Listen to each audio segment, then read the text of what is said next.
बिहार में आगामी विधानसभा चुनाव की सरगर्मियां तेज हो चुकी हैं।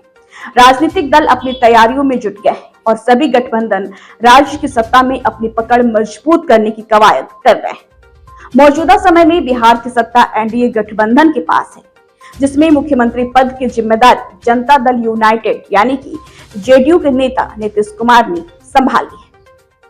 हालांकि हाल ही के दिनों में नीतीश कुमार की तबीयत को लेकर उठे सवालों के चलते प्रदेश की राजनीति में एक नए चेहरे की तलाश की चर्चा अब जोरों पर है।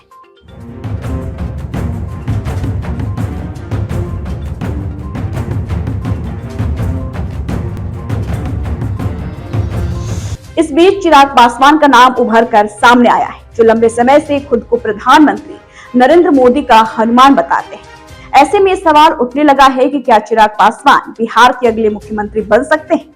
हाल ही में युवा लोक जनशक्ति पार्टी की राज्य कार्यकारिणी समिति की बैठक आयोजित की गई। इस बैठक में पार्टी के वरिष्ठ पदाधिकारी, कार्यकर्ता और युवा बिग के नेता शामिल हुए।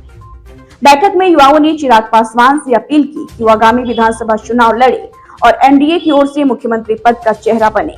उनका यह तर्क था कि चिराग पासवान में प्रदेश की बागडोर संभालने की पूरी काबिलियत है। बैठक के बाद पार्टी के प्रदेश अध्यक्ष वेद प्रकाश पांडेय ने भी चिराग की दावेदारी का समर्थन करते हुए कहा कि चिराग पहले से ही बिहारी फर्स्ट की विजन पर काम कर रहे हैं। उन्होंने इस विजन को राज्य के कोने कोने तक पहुंचाने की बात कही और चिराग को चुनाव लड़ने का औपचारिक निमंत्रण भी दिया।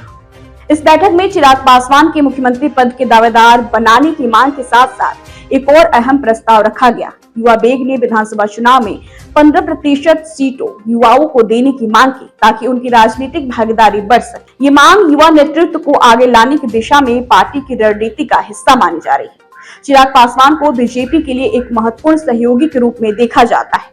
उन्हें केंद्र सरकार में मंत्री बनाए जाने से स्पष्ट होता है कि उन्हें राष्ट्रीय राजनीति में अहम स्थान दिया जा रहा है। अगर नीतीश कुमार किसी कारणवश मुख्यमंत्री पद से पीछे नहीं हटे और जेडीयू अपेक्षित सीटें नहीं जीत पाती, तो बीजेपी के पास चिराग को सामने लाने का विकल्प है। चिराग खुद को नरेंद्र मोदी का हनुमान कहते हैं और उनकी छवि एक स्पष्ट वक्ता और युवा नेता के रूप में उभरी है। ऐसे में यदि बीजेपी बिहार में तेजस्वी यादव जैसे युवा नेता के सामने किसी युवा चेहरे को खड़ा करना चाहती है, तो वो है चिराग। बता दें कि चिराग एक उपयुक्त विकल्प है। हालांकि चिराग पासवान की दावेदारी और मजबूत हो रही है, लेकिन उनकी राह उतनी आसान नहीं है। जेडीयू में नीतीश कुमार की जगह लेने के लिए सम्राट चौधरी और लल्लन सिंह जैसे कद्दावर नेता मौजूद हैं।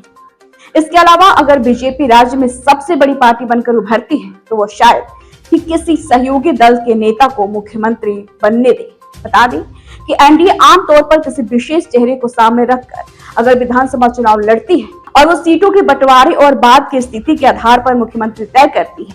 ऐसे में चिराग पासवान को सीएम पद का चेहरा बनाया जा सकता है। वही बिहार की राजनीति में चिराग पासवान की भूमिका लगातार बढ़ रही है और वो खुद को एक मुखर युवा नेता के रूप में स्थापित करने में भी सफल रहे हैं। आपका क्या कुछ कहना है, हमें कमेंट सेक्शन में जरूर बताएं।